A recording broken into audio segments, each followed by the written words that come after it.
Good morning, class. So our lesson for today is all about the participants in volleyball. But before we start our discussion, let us read the objectives of our lesson.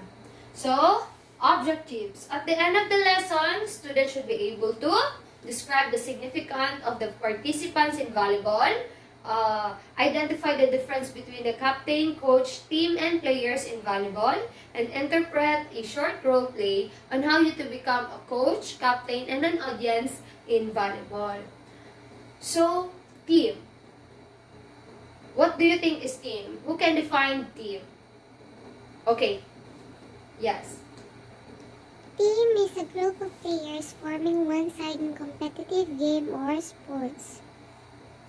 Okay, thank you. So, team is a group of players forming one side in a competitive game or sports. Also, team is a players who are together in playing a game or sports. They are the competitors and participants. So, it is very understandable what is a team. Am I right, class? Did you get it?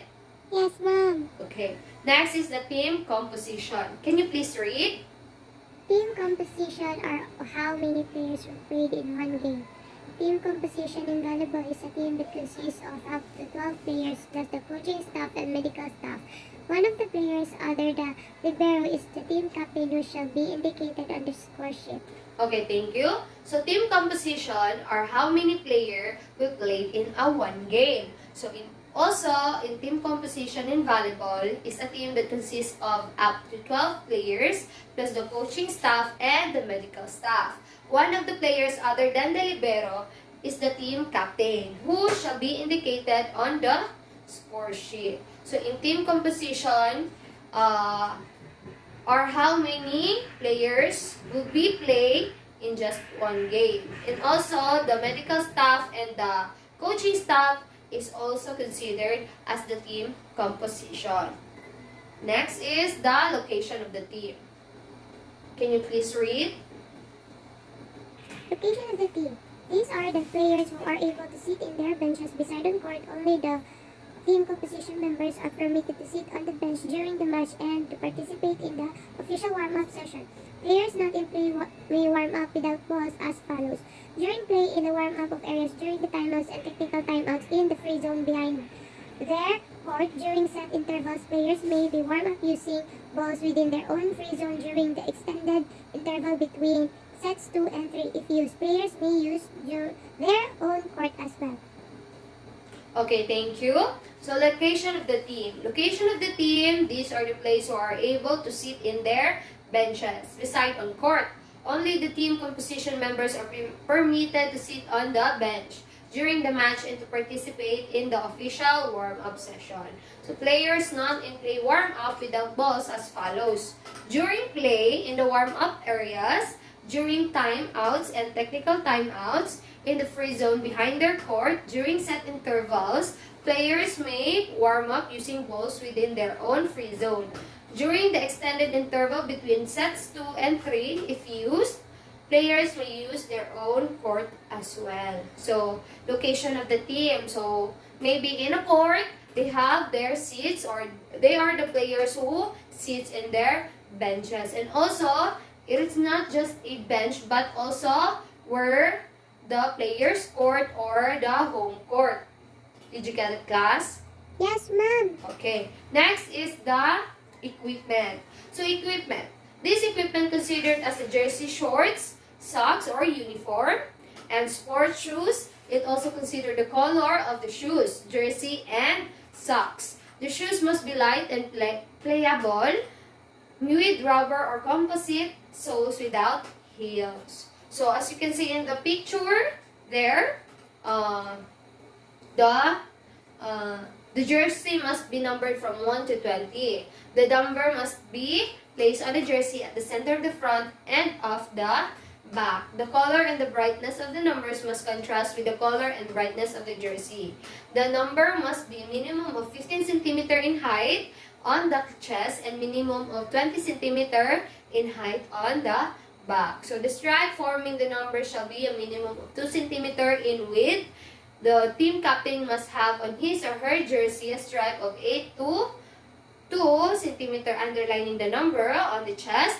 It is forbidden to wear uniforms of a color different from the other players except for liberos and or without official numbers. So as you can see there in the picture, the jersey is in the chest number is 15 centimeter, and in the back is 20 centimeter high. So the jersey must be in light colors and the number must be also a bright color that may contrast with the color of the jersey. Also, it should be uniform. Next is the change of equipment. Yes, can you please read? Change of equipment are the player who need to change or substitute to another player. Also, it's considered in changing new uniforms that are the same of your teammates. Change of equipment is the first referee may authorize one or more players to play barefoot to change wet or damaged uniforms between sets or after substitution, provided that the same two play in the color design and number of the new uniforms are the same, to play in training suits in cold weather, provided that they are of the same color and design for the whole team except for liberos and numbered according to the rules. Okay, thank you. So change of equipment.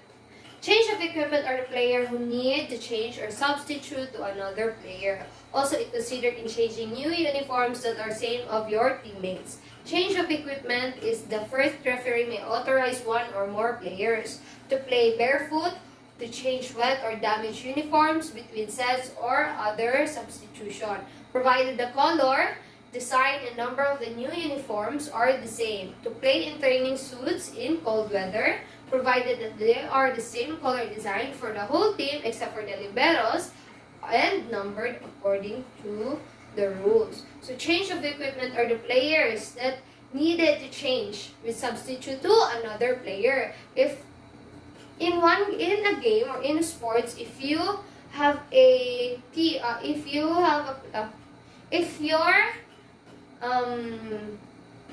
if your team or one of your team has injury or damaged clothes or has a wet or damaged clothes already because of playing volleyball, the first referee may authorize if you need to substitute that player, and then that player need to go to the bench, to the location of the team or the benches, and it may be he changed his uniform, but it's still the same and the same of numbered according to the rule, and yes, that is change of equipment. Let's proceed. Forbidden objects. So forbidden objects is forbidden to wear objects which may cause injury or given an artificial advantage to the player. Player may wear glasses or lenses at their own risk. Compression pads, padded injury protection devices may be worn for protection or support. So as a volleyball player, as you can see, some players are wearing pad or knee pads or elbow pads because some of them were like flying just to catch the ball or just to hit the ball, and some players are now lying on the floor or they were knee I guess na parang ano ba yan? Basta ganun na. If you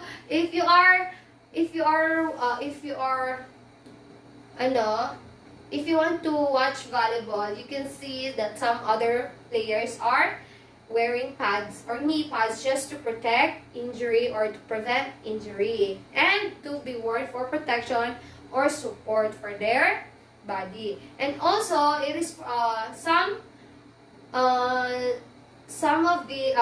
of jewelry are forbidden objects because it can cause injury to your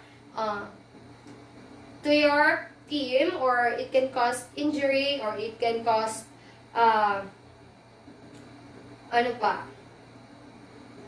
or it can give an artificial advantage to the player. So for that is forbidden objects. Next is the team leaders. Can you please read? Team leaders are both team captain and the coach in one team. They are the one who is responsible for the conduct and discipline of their members. Team leaders is a person who provides guidance, instructions, directions, and leadership to a group of individuals or the team for the purpose of achieving a key result or a group of aligned results. Okay, thank you. Please take your seat. So team leaders. Team leaders are both team captain and the coach in one team. They are the one who is responsible for the conduct and discipline of their team members. So team leader is the person who provides guidance, instructions, directions, and leadership to a group of individuals or the team for the purpose of achieving a key result or group of aligned results. So it is very understandable what is team leaders, right? So not all in a game or sports you have a team leader, but also in your school or your groups or group of friends you have team leaders, or you have in your group activity you also pick or choose a team leader. So in sports also they have team because they are the one who guide and instruct some directions, and they need to lead their teams for the purpose to achieve their success or the win, or they achieve their they can achieve the first winner or the first championship, or they will be the one who the championship, the first championship, or the first runner, or yes, that is team leaders. So next is the captain. So okay, who can read the captain? Okay, you. Captain is the person who will stand with the referees and other team before the match and do the coin toss to see which team serves and which team chooses the side and the court they want to start on. Captain is prior to match. The team captain signs the score sheet and represents his or her team on the toss. During the match and while on the court, the team captain is the game captain. When the team captain is not on the court, the coach or the team captain must assign another player on the court, but not the libero. To assume the whole of game captain, this game captain maintains his or her responsibilities until he or she is substituted, or the team captain returns to play or the set ends. Okay, thank you. Please take your seat. So captain. Captain is the person who will stand with the referees and other team before the match and do the coin toss to see which team serves and which team chooses the side of the court they want to start on. So captain is a prior to the match. The team captain signs the score sheet and represents his or her team in the toss. So during the match and while on the court, the team captain is the game captain. When the team captain is not on the court, the coach or the team captain must assign another player on the court, but not the libero. To assume the role of the game captain, this game captain maintains his or her responsibilities until he or she is substituted, or the team captain returns to play, or the set ends. So that is team captain. So it is very understandable what is team captain. Because in sports, if you have a team leader, you also have a captain. They are the person who will stand with the referees and the team before the match and do the toss coin to see who team serves and which team chooses the side of the court on when or they want to start. So that is the team captain. Next is also, when the ball is out of play, only the game captain is authorized to speak the referees, to ask for an explanation on the application of interpretation of the rules, and also to submit the request of questions of his or her teammates. If the game captain does not agree with the explanation of the first referee, he or she may choose to protest against such decision and immediately indicates to the first referee that he or she reserves the right to record an official protest on the score sheet at the end of the match. So the team captain or the game captain is the only one who can speak to the referees. And also, the only one who can ask for explanation or application or interpretation of the rules. So to ask authorization to change all the part of the equipment, to verify the positions of the team, to check the floor, the net, the ball, and etc. So in the absence of the coach, to request timeouts and substitutions. At the end of the match, the team captain thanks the referees and signs the score sheet to ratify the result. May, when it has been notified in due time to the first referee, confirm and record on the score sheet an official protest regarding the referee's application or interpretation of the rules. So that is the role of the game captain. So next is the coach. So yes, please, can you please read? Coach conducts the play of his or her team from outside the playing court. He or she selects the starting lineups, the substitutes, and take timeouts. In this function, his or her contacting official is the second referee. Okay, thank you. So coach conducts the play of his or her team from outside the playing court. He or she selects the starting lineups, the substitutes, and take timeouts. In these functions, his or her contacting official is the second referee. Prior to the match, the coach records or checks the names and numbers of his or her players on the score sheet, team rosters, and then signs it. During the match, the coach, prior to each set, gives the second referees or the score the lineup sheets, duly filled in, and signs it on the team bench nearest to the scorer, but may leave it, request timeouts and substitution, may ask other team members, give instructions to the players on the court.